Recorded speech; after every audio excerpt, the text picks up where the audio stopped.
The Nigerian singer and songwriter Joeboy bursted into the music scene with his Mr. Easy-assisted banger Faji in 2018. Now, just 2 years after that, he's continued to serve us with bangers just after bangers, talking about songs like Baby, Call on Me, Celebration. As a matter of fact, you can count on me right here to ask him all those questions you want to know about. We'll talk about how 2020 was like for him, we'll talk about his future plans for 2021, and most importantly, he's about to release his first album in February. We'll definitely talk about that. It's Joeboy upon this right here on eCentral Exclusive.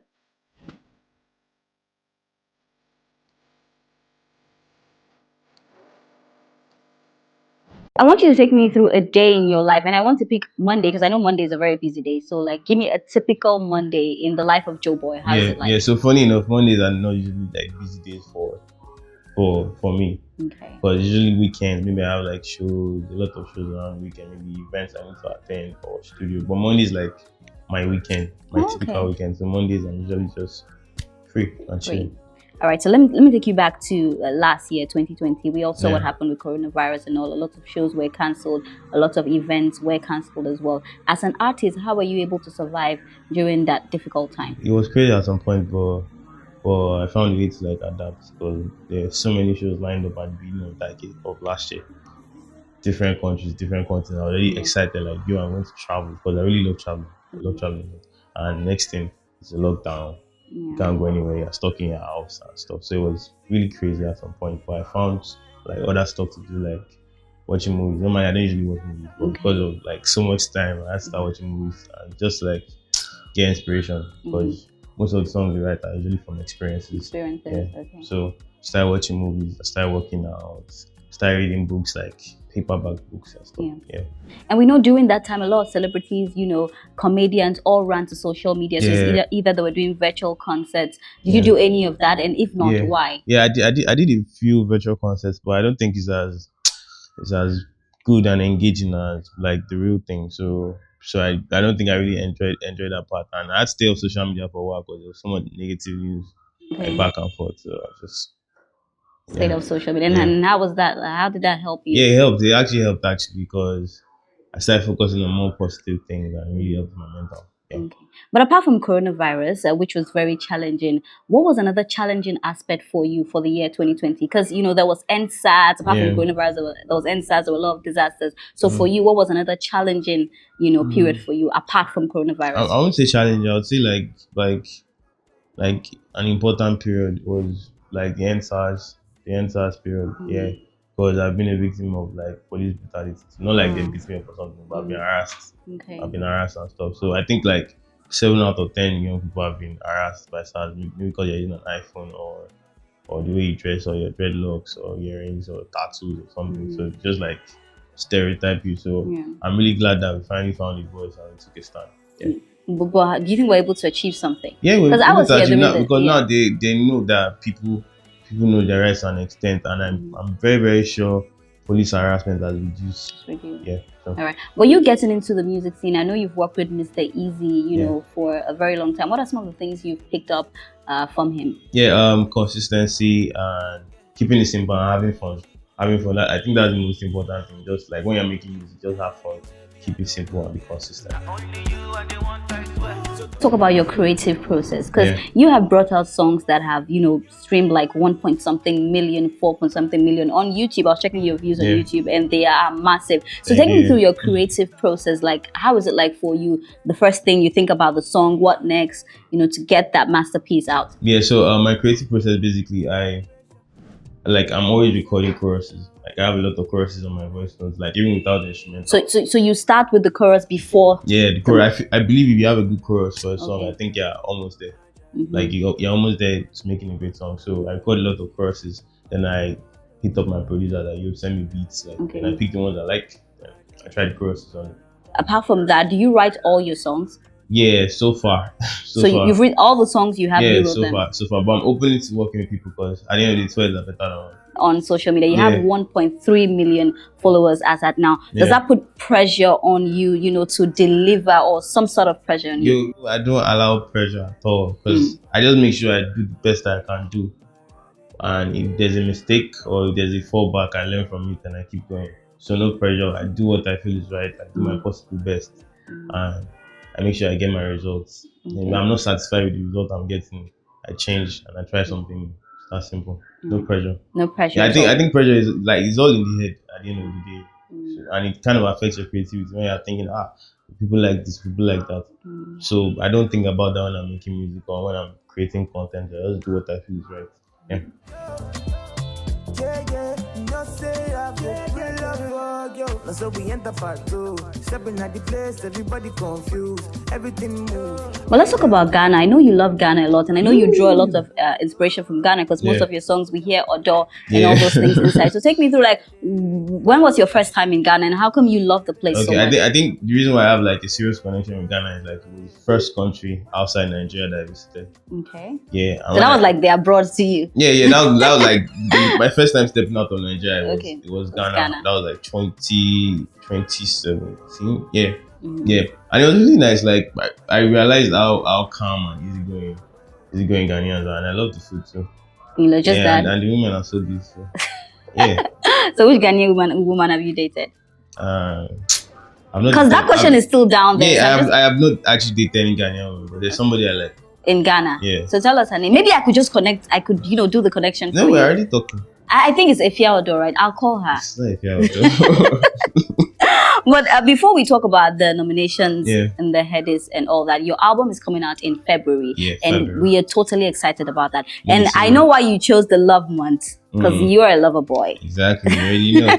So tell us about the album. What are some of the things we should expect from it? Yeah, beautiful music. Like one thing I usually say is that I love making happy music. So definitely music that's going to get you up on your feet. Music that will make you want to love somebody. You're Yeah. forming that guy. When you listen to my album, you love somebody. You don't Okay. somebody to love. So yeah, so that's what Joeboy is all about.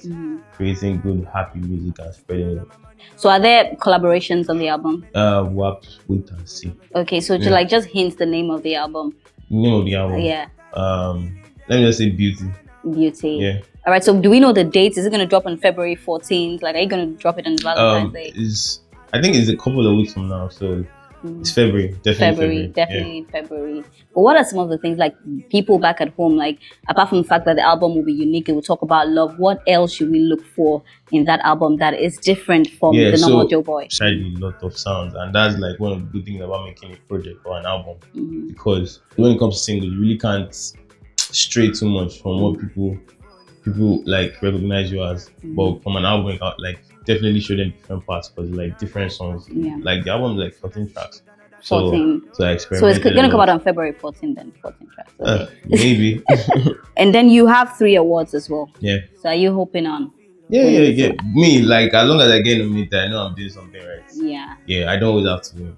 But so you have one with the song with Lekon and DJ Neptune, if I'm Nobody. correct. Yeah. And which one again? I have Nobody. Then I have a best collaboration for Don't Call Me Back. Okay. And I have Eddie's Revelation. Okay. Yeah. And then that's actually a big one also. So we're definitely looking forward to that. Yeah. But let's talk about your new track, Celebration. Celebration. What are we celebrating? I watched the video just this morning. I watched the video and I feel like the concept is totally amazing. It's out. Like the fact that you used African prints and all that. So tell me about the concept. Yeah, so of that song. I just really wanted to represent where like my source, my background, where I'm from. But most of the time people assume that Joeboy is probably Ghanaian. Yeah. Or it's from East Africa or something. I still get messages like that. I'm like, So I just wanted to show people that before my album dropped, that okay, this is my source, this is my origin.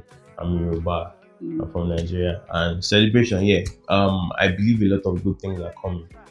Great things are coming on the way, and it's just like we're going to celebrate like very, very soon. Yeah. So who directed the video? It was directed by Damage Twitch. And how long did it take you to put that? I think it was a full day.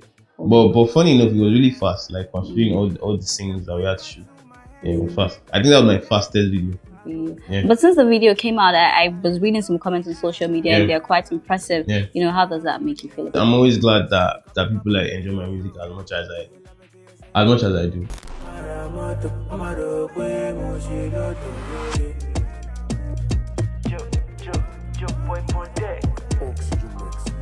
What are some of your plans for 2021? It's a new year. Everybody's like, new year, new me, and all that. What are some of your plans? Yeah. So 2021, like my major focus right now is definitely the album, promoting it and making sure that it taps.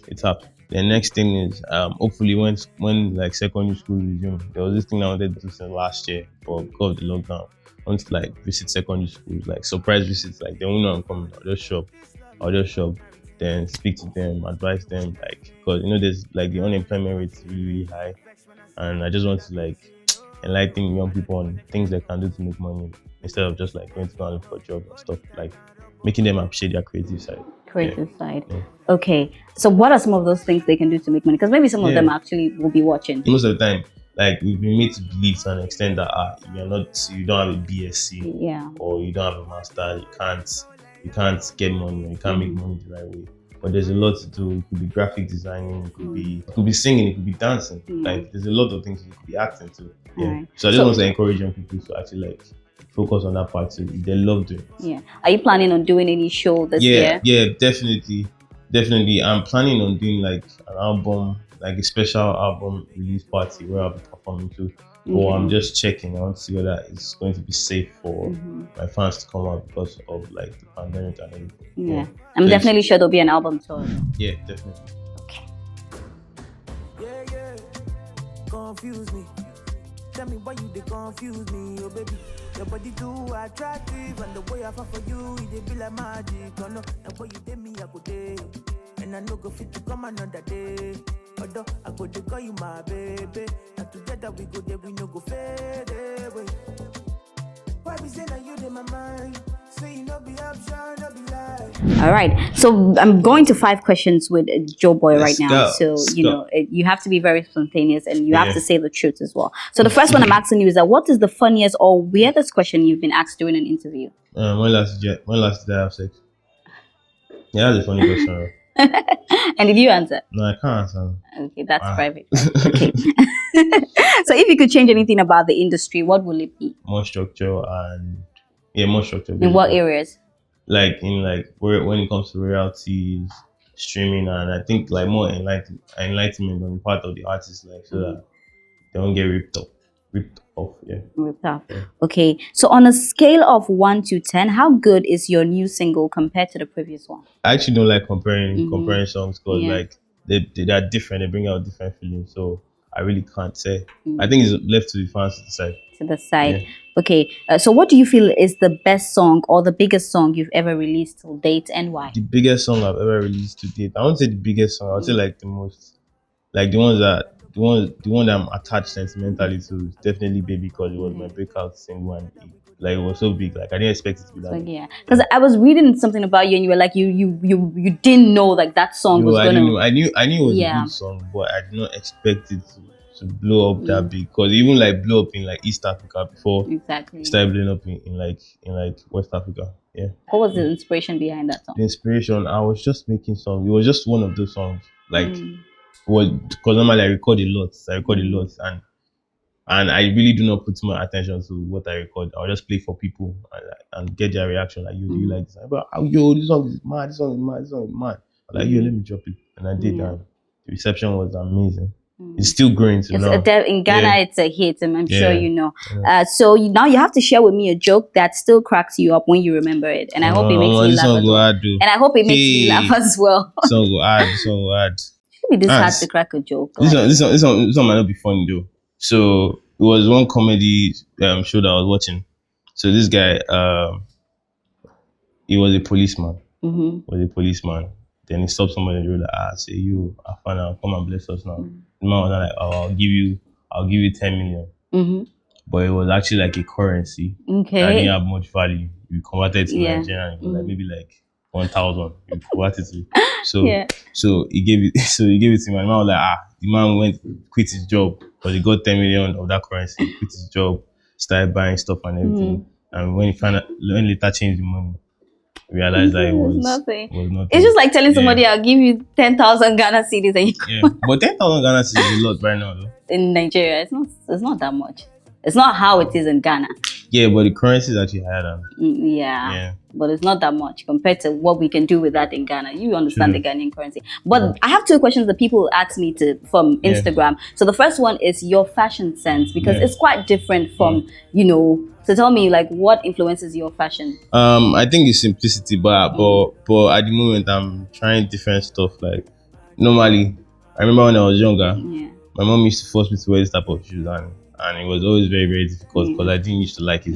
I hated this type of shoes, but I'm beginning to like it. So I guess I'm becoming more open when it comes to fashion. Yeah, and I'm ready to try new stuff. New Yeah. stuff. And the last one is, how do you handle the female fans? Female fans. Because you are known as the lover boy. So how do you handle them? Yeah, I treat everybody with respect. You know, I get like a lot of love, and they're females are one of my they constitute a large number of my fan base, like a very, very large number. Yeah. So I treat everyone with respect, you know. Yeah. All right, thank you so much, Joeboy. So we're definitely waiting for February February. 14th. I've given it a Maybe. date already. Maybe. So February 14th for the album. Thank you so much for passing. Thank you for having me. Oh my God, well, that's all we have for you right here on E Central Exclusive. I totally enjoyed my chat with Joeboy. Don't forget, you need to anticipate his first ever album dropping in February. Thank you so much for watching. The name is Ria Abdul.